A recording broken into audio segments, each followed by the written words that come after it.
I'm the Rubber Von Ducker, and I've got to stop making flippant comments in my videos. For those who watched my last video, I made a comment about the princess being cut content. I'll admit I've never really considered the princess storyline because it really didn't interest me that much until I made that comment and I started to think about it. Now, before I get into the meat of this video, I do just want to highlight this comment. It's about the tally marks. As you can see, this gentleman was looking for the tally marks under the bridge and was being attacked by alligators. Now, that video I made wasn't very clear, mainly because my perception of the situation was changing throughout that video, as well as further information that I've recalled since. So there will be another video on the tally marks to give further explanation and clarity. But if you're being attacked by alligators, you're on the wrong side of a bridge. It's the bit of a bridge before the factory, which I didn't know when making the video portion. It was only when I spoke to my friend, the one thing he did say was he thought it was on this side of a bridge. I wasn't very clear in my video in putting that across, so I do apologise for that. But there is more that I need to say on the tally marks, which should help move us forward. Now on to this princess video. Now I'm sure some of you are probably saying this is cut content. Are you just going to declare all cut content as being connected to the spiderweb trail? Definitely not my intention. I'm definitely not going to say that we have to go to Mexico, so I'm not going to say everything is, but I have reason to believe that this isn't cut content, which is a massive change from where I was a week ago. Now, I'm not going to tell you where the princess is. I have a suspicion as to where the princess is. I will eventually be putting a video out with that information, but this isn't it. Now, what I really want to address isn't the location of the princess, but the reason for the kidnapping in the first place. Now, we're told through the wanted poster and through an article in the New Hanover Gazette number 29 that there has been no ransom made for the princess. Now, others have speculated that she's been sold into slavery or made a prostitute or things of that nature. But why would someone do that when they can make more money ransoming her or even just claiming the reward, which is quoted to be $1,000 in the New Hanover Gazette? With $1,000, you could buy not just a prostitute, but a whole brothel, including the building and the land. So it seems financial motivation was not the case. And some may be pointing out at this point that the reward on the wanted poster is $100 and that the reward quoted in the New Hanover Gazette of $1,000 may just be a typo. That could be true.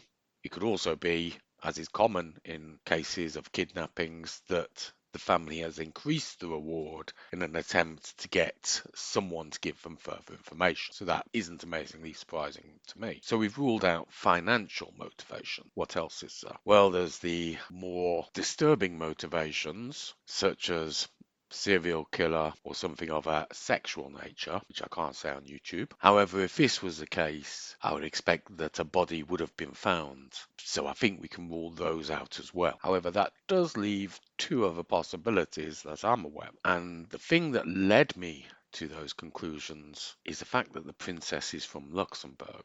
Initially, I thought, well, why would anyone kidnap a royal member of the Luxembourg family? Doesn't immediately make any meaningful sense. They're not a significant power within the European bloc. And then I looked at the year that she was taken, 1884, and three words sprang into my head: Otto von Bismarck. No relation. For those who don't know, Otto von Bismarck was the chancellor who unified Germany effectively in 1875, referred to as the Iron Chancellor due to his reforms that industrialized Germany. Also associated with the phrase iron and blood, again referring to the industrialization, but the purpose of the industrialization was for military strength, and there were a number of wars that Germany was involved in at this time, probably most significant being the Austro-Hungary War, which no one expected Germany to be able to even survive, which they won. Interesting side note, many people believe that the Emperor from the June books is based on Otto von Bismarck. Plans within plans is another phrase that you can attribute to him.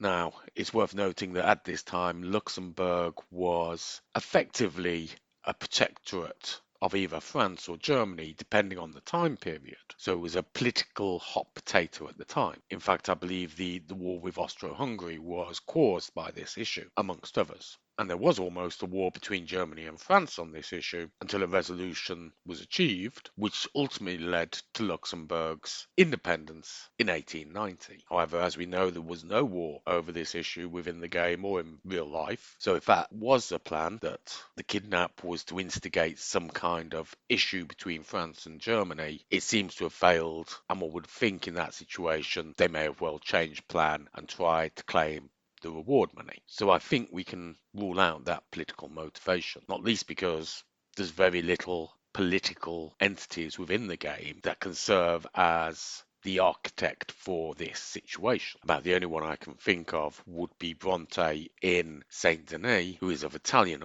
origin, so it's not impossible, but if that was the case, I think we'd have found the clues and ultimately found the princess. But I can't rule it out. So if it's not politically motivated, what else could it be? Now, as I said in the video where I made the flippant comment, I did a quick check to make sure that the word for peaches in Luxembourg didn't relate to this princess's name. And it didn't. I didn't at that time actually ask myself, what does the princess's name mean? Which may have been a wiser thing to do. But obviously now I have. And here's the answer. The family name, Zinnmeister, translates as Master of Tithes. Now, for those who don't know, a tithe is a tax usually of about 10%. Kind of like an income tax. I believe initially it came into being when the church would charge a tithe on lands that it rented out, but then became a tax effectively on everyone's income. But other organisations have used the tithe as well, so it's not just down to the church. But you could read it as Master of Land Taxes, so a reference to land. Not amazingly insightful. Her middle name, Katharina, apparently means pure. Again, not amazingly insightful in this situation. As you may have guessed by me working backwards, Isabeau is a much more interesting name. Isabeau in French means pledged to God. So to summarise, she is pledged to God, pure master of land tax. And the big question here is, which god is she pledged to exactly? Now, it's worth mentioning, I have been thinking for a while about the physical form of the Spider-Woman. Is she a deity that actually exists in our dimension, or has she previously channeled through shaman of the tribe? Does she have a corporeal form in our reality? And I did have someone in mind who I thought may be the vessel of the Spider-Woman, and it wasn't the princess. However, as you've guessed, I believe now it may well be the princess for a couple of reasons. One, whenever you see something like this in mythology or in the media, there tends to be a possession by the deity or entity of a child. Common examples include The Exorcist or numerous different Buffy the Vampire Slayer and Angel episodes, where this is a repeated trope. Fred from Angel, who was an unpopular character initially, became very popular once she was possessed by a demon, which destroyed her old personality completely to replace it with a new demonic entity. In most cases, the vessel is female. The only time I can think where it was a male was in Ghostbusters 2, when it was an infant boy. But apart from that, the trope was effectively the same. There's an argument that it has to be a child because they have less defense against possession and are more closely connected to the magical world, that they haven't got to a point of accepting reality as it is. This is probably best summed up with Peter Pan, who basically says it has to be children because adults can no longer accept the magical world. So this may be why they need a child. The vessel also has to meet certain criteria. Purity being one of them. Being of high noble born may be another. And the princess meets these requirements. The master of tithes may just be to connect this situation with land, which, as I've been putting forward throughout this series, seems to be the major issue. The theft of the land and the destruction of the land is the thing that has upset the Spider-Woman, and of course the people that she's been protecting. The second interesting point is we know the princess has a couple of birthmarks. If the Spider-Woman is a Black Widow usually has an hourglass symbol on its body, which you could argue is two symbols connected. Two birthmarks making the hourglass seems like a connection to me. Could be a stretch, but I feel that is a connection. Now finally, in my limited research, I did stumble across a video by Mr. Boss for the Win. Never thought that this would be a source I'd be quoting. On a video from 6 years ago, after the PC version came out and people started checking the game files. Needless to say, the video has a lot of comments about clickbait, which I can understand, but it did have one very important piece of information that I think is relevant here. Now, he attributes this detail being discovered by a user called Pariah87, and what he discovered is that there is 2 lines of code in the game files relating to the princess. And here they are. As you can see, the 2 lines of code tell us to take the princess to the sheriff in Annesburg, and then they tell us to drop the princess into a cell. Now, some of you are probably thinking, why Annesburg? Why not Van Horn? Well, the sheriff's office has been destroyed in Van Horn.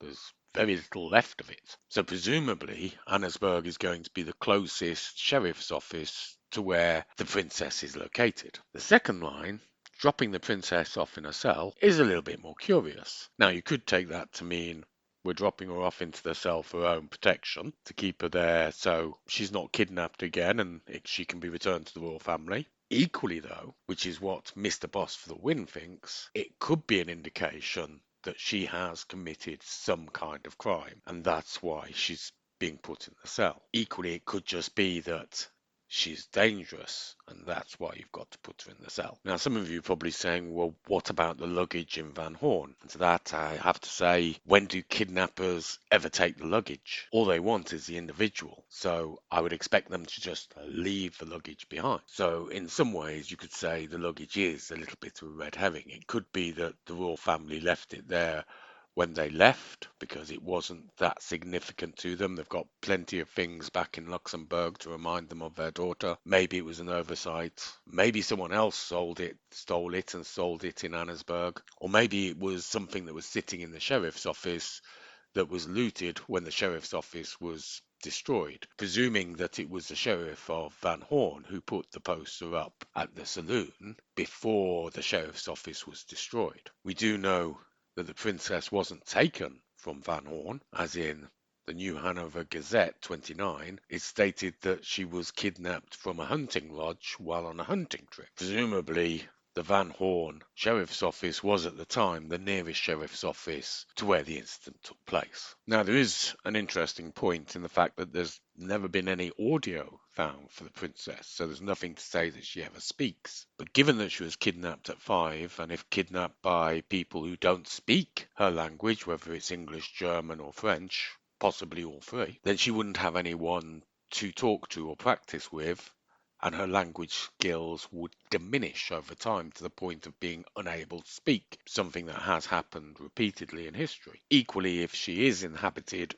by the deity of a Spiderwoman, or another deity, it may not just be the Spiderwoman, it may be someone else associated, then they may not be able to speak English, and there may be audio files relating to conversations, but they're not in English. They're in some Native American language or some other language completely, and obviously we wouldn't connect that to the princess. Now, I haven't touched on a suggestion made within the New Hanover Gazette that the princess was consumed by an animal. And I guess you could argue, if I'm right, that that has actually happened, but just not in the normal way. If it had been done in the normal way, as again has happened, there'd be evidence of it. There'd be remnants of ripped clothes, bits of bone within animal scat. So there would be something that you could point to, some evidence to say that she had been eaten by an animal. So we can pretty much rule out the traditional interpretation of that statement, just not the statement